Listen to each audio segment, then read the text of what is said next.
For an orderly manner lang po, kindly address your questions and answers to the chair po. Yun po ang proper rules dito. Salamat. I'm sorry, Mr. Chair. Mr. Chair. Go ahead po. Opo, Roel Pahati po from Makati Med ulit and under ng United Private Hospital Unions of the Philippines. Tuwan-tuwa po kami kasi pangatlong beses na kaming umaattend dito at palagi kaming ini-involve ni Senator Bong. Salamat po. Pero on behalf po ng mga kasamaan kong 4,000 employees sa Makati Med, no, pangalawang beses ko na narinig na unang tinanong ni Senator Bong na napakaganda sa pandinig naming mga healthcare worker kung priority nyo kami. Hindi kayo masagot, Senator. Hindi kayo masagot nila. Yung question ko kay Opo. Secretary Opo. Mina. Masakit po yun kasi po, Senator, nung may mga sakit po ang mga Pilipino, priority namin kayo lahat. I agree with you. I agree. Naiiyak kami kasi para kaming namamalimos. Ako mismo, pumunta ako sa mga hospital nung kasagsagan pa mismo. Kahit nandyan yung risk ng maaring mahawa, ako mismo pupunta ako doon sa... Meron po kami ngayon, Senator, na kasamahan na mukhang hindi na masisilayan yung HEA dahil may cancer po siya. Pasensya na kayo kung nagiging emotional ako. Kasi tuwan-tuwa kami na ilang hospital na pribado na iimbitahan dito ni Senator. Salamat, Senator. Pero kada punta po namin, hindi po masagot yung tanong namin kung kailan. The priority, Ma'am Mina, Secretary, baka pwede pong, since nasagot nyo kanina na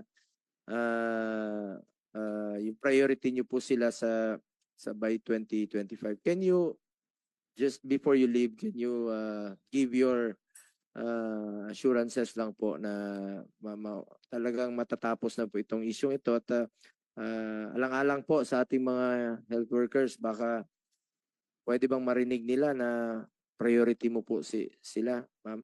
Priority po namin kayo, priority po namin, yan po ang utos. Ika nga ni Senator, nasa zona po ng ating presidente. Tuwing nagkikita po kami, sinasabi po niya, pinapaalala po niya yan. Priority po namin kayo. But ang promise ko po, sinabi ko na rin po kanina, by 2025 tapos na babayaran na po natin.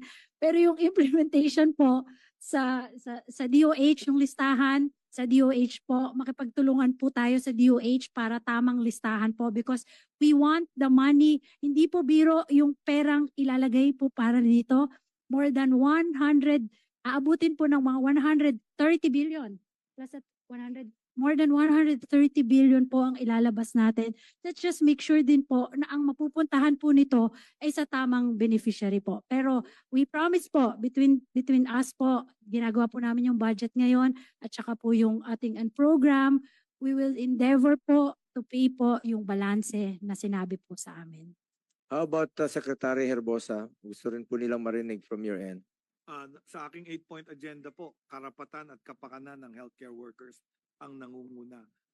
Alam naman natin budget ang issue dito at ngayon lumalabas distribution sistema sabi nyo. So papangako ko na ayusin natin yung sistema basta nandiyan dyan yung budget at mabigay sa lahat ng health workers na magkasama tayo. Kasi nung COVID kasi ni Senator Bongo, umiikot kami sa lahat ng outbreak at high risk.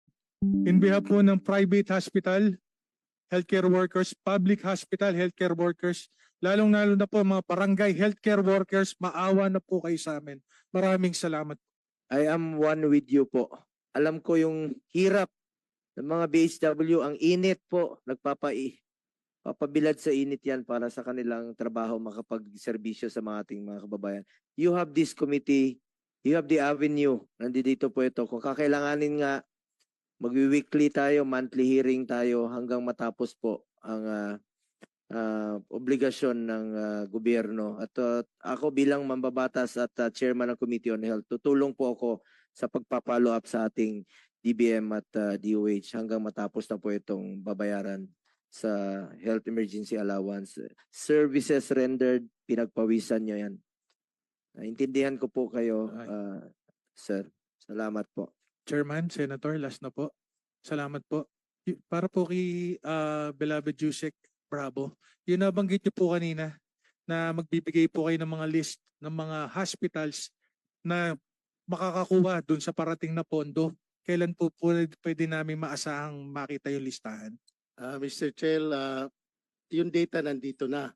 Ang hard copy ganun kakapal. Next week, I'll distribute that hard copy and soft copy to our regional directors.